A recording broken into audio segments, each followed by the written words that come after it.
Bonjour, j'espère que vous allez bien. Dans cette vidéo, on va voir que pensez-vous des opinions de Yann Moix sur les familles.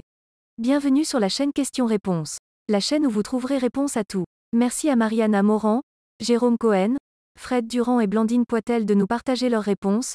Nous allons commencer avec la première réponse de Mariana Morand. Quand on a été maltraité et profondément haï par sa famille, du seul fait d'être là, on ne peut que très difficilement être mesuré dans son propos. Cela semblera excessif à tous ceux qui sont nés dans des familles normalement névrosées. Des familles vivables, où les sentiments bienveillants peuvent compenser les manquements, les bassesses et les répétitions inconscientes trop douloureuses. Mais la haine viscérale et subie à répétition pendant toute son enfance, ça prend tellement d'énergie pour s'en remettre qu'il en reste parfois bien peu pour essayer de pardonner. Il souhaite la mort de ses parents ?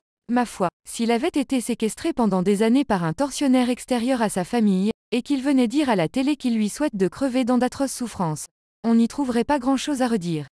Mais là, il s'agit de la famille directe et d'un coup d'un seul, ses propos deviennent intolérables, excessifs, et gna gna gna il faut pardonner, et gna gna gna ils ont fait comme ils ont pu.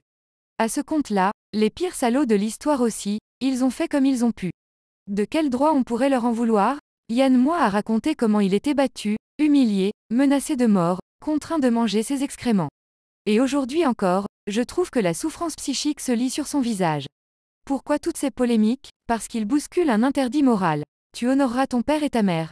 Sans forcément être religieux, c'est dans ce bain culturel que nous vivons et dire du mal de ses parents est toujours très mal vu. Alors souhaiter leur mort, et publiquement en plus, c'est carrément tabou. Mais quand on a été torturé, qu'on a souffert dans sa chair et dans son esprit au-delà de l'imaginable, qu'on a passé des années et même des décennies à lutter pour avoir le droit de vivre tout de me accent circonflexe me me semble que c'est la moindre des choses d'avoir le droit d'exprimer du ressentiment sans devoir, en plus, se taper les leçons de morale des autres.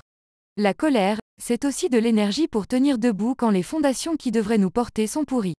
Rien de pire que de parler des sévices qu'on a supportés, ou de sa colère contre ses tortionnaires, et de s'entendre dire qu'on devrait être plus mesuré et plus tolérant. La vérité, c'est que les gens ne supportent pas d'entendre que des enfants sont torturés derrière les murs de la maison des voisins. Sous leur nez, et qu'ils ne voient rien, ne font rien, et ne veulent surtout pas savoir.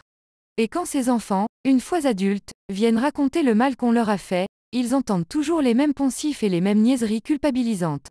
Ils ont fait comme ils pouvaient. Maintenant c'est du passé. Faut pardonner sinon tu ne seras jamais adulte. Tu ne devrais pas dire du mal de tes parents, ça donne une mauvaise image de toi. L'immense majorité des gens sont incapables d'accueillir simplement les paroles de Yann Moix, parce qu'ils ne savent pas ce que c'est d'être torturé pendant des années dans l'indifférence générale. Oui, au-delà de la colère qu'il ressent pour ses parents, le regard qu'il porte sur la famille en général est excessif. Eh bien ce regard est à la hauteur des névroses avec lesquelles il doit sûrement composer aujourd'hui. La réponse suivante est de Jérôme Cohen. Pour référence, je souhaite la mort physique de la totalité de ma famille, à l'exception de ma grand-mère, les propos outranciers de Yann Moix sur CNews. Un repas de famille, c'est le début de l'inceste, s'emporte également le romancier, qui s'était déchiré avec ses proches en 2019 à l'occasion de la sortie d'Orléans. La réponse suivante est de Fred Durand. Rien, je déteste ce garçon. Nous continuons avec la réponse de Blandine Poitel. Une amie a abandonné ses études, failli sombrer psychologiquement et a eu beaucoup de mal à se remettre d'un bizutage censuré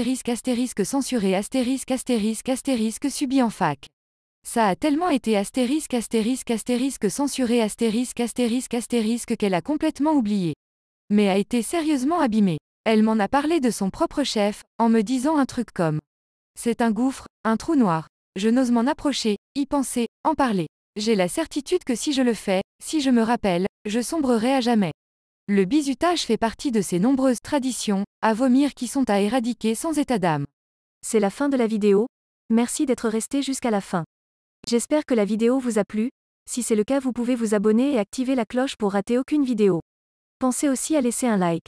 La vidéo est terminée. Vous pouvez continuer de discuter de cette question en commentaire, ou trouver une autre question qui vous intéresse. À la prochaine.